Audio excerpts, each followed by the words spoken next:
back, ladies and gentlemen. It's your number one fat Asian coming to you again with another one of these intriguing FIFA 21 experiments, and we're doing an oldie but a goodie. We are analyzing the new Financial Takeover this system. For you guys not in the know, Financial Takeover used to be something you had to purchase in the catalog for career mode, but now at the start of every single career mode, you can either have it started off with it disabled, or it gives the option of giving you 10 million, 50 million, 100 million, 200 million, or the biggest amount, 500 goddamn million. And we're going to see what happens if you give the biggest financial takeover to the worst team. Yes, the absolute worst team in FIFA 21 is this team, Finn Harps from Ireland. As you can see on SoFIFA, Finn Harps is the lowest overall rated team in all of FIFA 21. In fact, the bottom 5 teams are from the Irish League. And I'm not gonna lie, the first time I read the name of the league, I thought it said Republic of Ireland Atrocity League. And by how low rated these teams are, I might not be wrong. Because the roster for this team should honestly be considered a war crime. The highest rated player on the squad is this man, 59 rated S. Folan,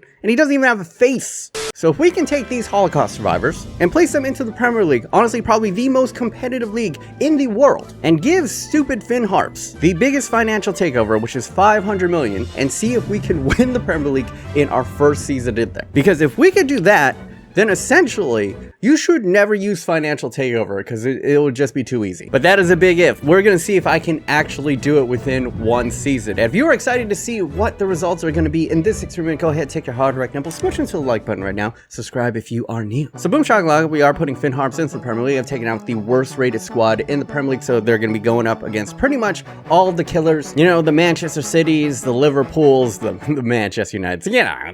We're going in, we're playing on Legendary. We're going to move this over to Sterling. Like, if you're gonna have a £500 million, you're gonna go freaking loose, man. You're not gonna try to save that money. You're not Smog from Lord of the Rings. Now then, we have $500 million freaking dollars with the shittiest team in the entirety of FIFA 21. How do we build this squad? And let me know in the comments down below how you would go ahead and attack this. But we are on SoFIFA right now, and as you can see, I'm showcasing the highest rated players in the game. Now, I'm gonna limit myself. I'm actually not gonna buy anyone within the Premier League. I'm only gonna buy international players or from players from outside of the league. And the simple reason for this is I just want to beat them straight up. I don't want to be sneaky deaky about it. But it's an interesting philosophical question. Do you go Mbappe, who's already 90 rated overall? He's fantastic to use in game, and he's going to cost you 200 million, and probably within a season or two is going to go to, 97, 99. Or do you go oldie but goodie? Cristiano Ronaldo is coming in at 92 overall. He's 35, so he'll probably degrade to like a 90 by the end of the season, but he's only 63 million to get Cristiano Ronaldo on your team. So this is basically my short list of players that I think I'm going to go after. It's going to be a combination of both young players like Ansu Fati and maybe older players like Cristiano Ronaldo who are past their prime, but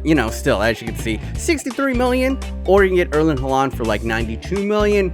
I think I'm going to save a bit of cash there. But in other positions, I'm going to invest in youth. We're going to go like Ansu Fati. We're going to go to Rodrigo. In the midfield, I'm thinking a combination of Camavinga and Tonali, but then also pick up like Luka Modric, who's at an 87 and is only worth like 36 million. And you can get Manuel Neuer, 89 rated keeper for only 17.5 million. Maybe the oldies is kind of the way to go. But I guess it's up to you philosophically. If you want to actually try to win this within one season, I think you would probably just do oldies but goodies. So this is what I'm going to do. First, I'm going to start off, I'm going to try to win it by having a combination of old players and young players. Then I'm going to go all old players, and then I'm going to go all youngsters and see which of the three is the most effective way to spend your money in career mode.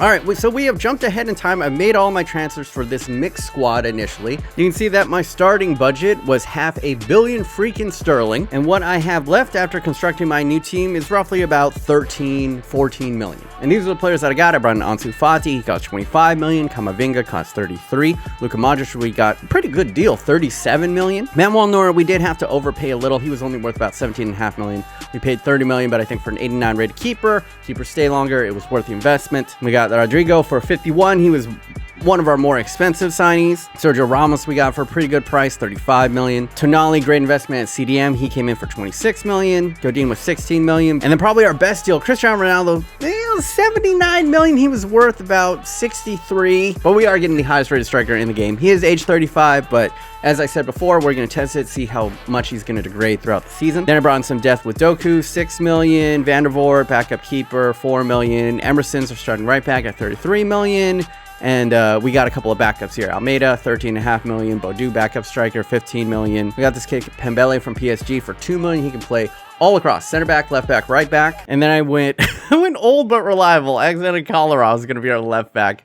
He was 13 million. Maybe I wasted some money there. And overall, this is the roster that I constructed. Cristiano Ronaldo up at striker position, got Ansu Fati and Rodrigo on the wings. We could play Almeida there, or we could place, you know, Camavinga. Probably Luka Modric's probably got the better vision and playmaking ability, so we'll move him there. Camavinga and Tonali are the young, but, you know, pretty decently rated and very high-end potential deep-sitting midfielders. And then you got a back line of the veteran Alexander Kolarov, Godin, Ramos, and then we got one young player in there with Emerson coming in at 78 and Manuel Neuer in between the sticks. On the bench, we got backup Doku, who's only 71, backup striker, Bodu, who's only 75, Almeida, who's 73, Van der Voort, who's our backup keeper, and then we got this guy, Pembele. You know, for $500 million, it's a pretty good roster. You got to remember that this is the worst rated roster in FIFA 21, and to get here is moderately impressive. It's a good mix of high-rated players and high-potential players. So let's go ahead. What we're going to do is we are going to sim to the end of the season and see where the players finish. And I'm going to be simming multiple times right here. I'm actually going to sim 10 times with this squad and see if any of those times I'm actually going to be high enough to go ahead and win it on our first iteration. So let's go ahead and get that started, shall we? Take it away, Time Wizard. All right, so this is where I did the best with this squad. After 10 sieves, we sit on June 1st of 2021. This is our squad by the end of the season. Ansu Fati got up to an 80. Ronaldo only went down by 2 points. Now he's at a 90. Rodrigo's up to an 82. Camavinga and Tonali coming along. Tonali's actually kind of coming along a little bit slow. Luka Modric, yeah, that's a pretty big downgrade from 87 to 84. Kolarov went down from an 81 to a 78. Godin went from an 84 to an 81. Ramos, I think, was from an 88 to an 86. Emerson has grown up to an 81. Now Manor stayed the same. And their bench players relatively stayed the same. The way that dynamic potential works is you need to get playtime in order to really grow. And you see that our best players, Cristiano Ronaldo scored 20 goals back in the Premier League. Pretty respectable. Ansu Fati contributed 12. Rodrigo contributed 7. And Sergio Ramos was our 4th highest scorer, which probably doesn't bode all too well for us. And in 10 sims, the highest that I could ever finish with Finn Harps after spending almost $500 million freaking sterling is as follows. Sturs in 4th place, Manchester City in 3rd, and Harps in 2nd. This is the highest that I could get. Liverpool go ahead and win the league, 83 points to 79. And the majority of the time when I was simming, I usually ended up somewhere around, you know, 4th to like 7th place consistently. And I put it a lot of time simming, and for the life of me, I could never reach it with this mixed squad. So now we're gonna go back and try it with the all oldie squad, and then after that, we're gonna try it with an all youngster squad. So let's hop over to that.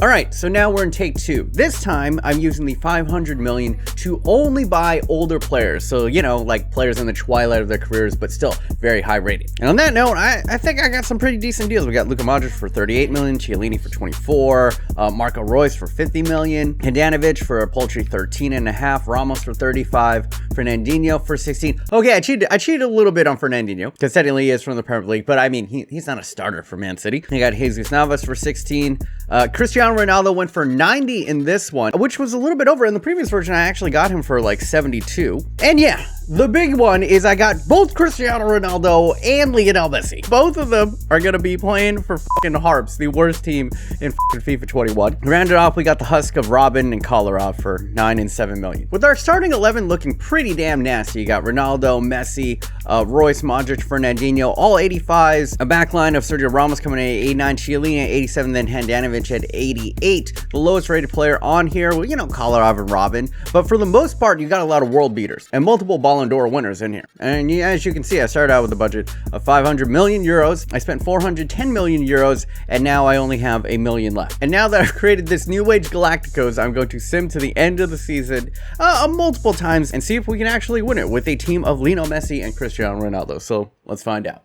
All right, after simming about 10 times, this was the best result that I could find with the all-oldies team. We sit on June 1st of 2021, and you can see that the squad at the end of the season has degraded a sizable amount. Robin dropped from a freaking 80 to a 74. Ronaldo actually not all too bad, went from 92 to a 90. Messi went from 93 to a 91. Roy stayed pretty firm, but I mean, he's one of the younger kids on here. Modric and Fernandinho, pretty much everyone across the board dropped by a couple of points. But after 10 simmings, the best result that I could get with Harbs spending $500 million on all players was second place. This is unimaginable, man. But a team of Lionel Messi and Cristiano Ronaldo in the twilight of their career still could not best the best that the Premier League has to offer. But I got pretty damn close. I mean, 83 points to 84. We were 1 point away from doing it. I'm guessing if I had more time, if I just sat here all day simming it over and over again, eventually, yes, I would probably win the Premier League title with this team. But if I'm going to be fair, the majority of the time I ended up somewhere within the same range as previously, anywhere from top 6 to top 2. So now let's try it the opposite way. Let's go ahead and buy a team of only high potential youngsters and see if that's the better way to spend 500 million.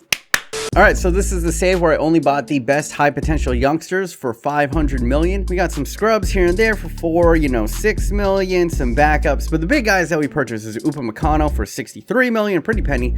Des from Barcelona for 17. Firpo from Barcelona for 33, Tonali from AC Milan for 30, Rodrigo for 51, Konate for 35, Reina for 10, and the big purchase, Erling Haaland, 122 million for the big boy. Then we got Camavinga for 44, Lunin for 16, and Ansu Fati for 21. With our starting roster, a treasure trove of highly talented youngsters, Ansu Fati, Haaland, Rodrigo, we got Gio Reyna at Cam, Tonali, and Camavinga in the midfield, and then a backline of Dest, Upamecano, Konate, and Firpo, with Lunin in between the sticks. And unlike the all oldies team, we actually have a little bit of depth on the bench, picking up good youngsters in Traore, I don't know how to say this guy's name, Doku, and Gavardiol. Now let's go ahead and sim to the end of the first season and see how the youngsters did. So admittedly, yeah, this all youngster team wasn't going to win it in their first season. They just weren't high rated enough. And honestly, that's not the point of buying a high potential squad. You have to grow them over the course of a couple seasons. But still respectable to take the worst team in FIFA 21 and have them place to, top 10, top upper half of the Premier League after one season. Not bad. And you can see by their growth, they are probably going to be monsters next season. Ansu Fati already up to an 82, Haaland up to an 87, Rodrigo up to an 83. Reina, the only one not really growing all too well. Tonali up to 81, Camavinga up to 82, and in the backline, Firpo 83, Konate 82, Upamecano 83, Dest at 79, and Lunin at 78, with our bench youngsters growing moderately. But I'm more excited to see the damage that they're going to do in the second season, so let's skip to there. And now, at the end of Season 2 of the all-youngsters squad, we now have this team. Ansu Fati up to an 87, Erling Haaland up to a 90, Rodrigo up to an 87. Traore has actually eclipsed Reina, as now we're starting Cam at 79, Tonali at 85, Camavinga at 85, and a backline of Firpo at 86, Konate at 83, Upamecano at 85, and Dest at 84. And yes, I cheated, okay? Sue me. But the second season around, we had the money, so I was going to upgrade at our weakest position for a good price, and we bought Manuel Neuer for like 17 million. And I used the rest of the money to buy a couple more high potential good youngsters. And with all that growth in the second season, I was able to get the all potential squad up to second place. And yes, I said the second season about 10 times as well, and the highest that I could get is second place. I am just cursed in this experiment. I cannot win after spending $500 million, basically $500 million on players. But I do feel undoubtedly if I were to sim one more season, then yeah, a lot of these guys would float up into the high 80s, the 90s, and then you would basically cakewalk it in your third season. So in conclusion, I set out at the beginning of this experiment to answer the question, when should you use financial takeover and for how much? And after spending $500 million trying to win the league in every which way with the worst team in FIFA 21, I can honestly say that it's not too overpowered. Honestly, you don't want to give $500 million to a Manchester City or even like a mid-tier team like Southampton or Leicester. Like, yeah, you're gonna be buying like all the best players. You're gonna win it in that first season. But if you want to do like maybe like a road to glory, or if you really want to challenge yourself with one of the weaker teams in FIFA and just build it up that way, then yeah, I actually personally had a lot of fun building this high potential squad. And it honestly is, you don't want to kill the challenge too much into the game. I think the only practical time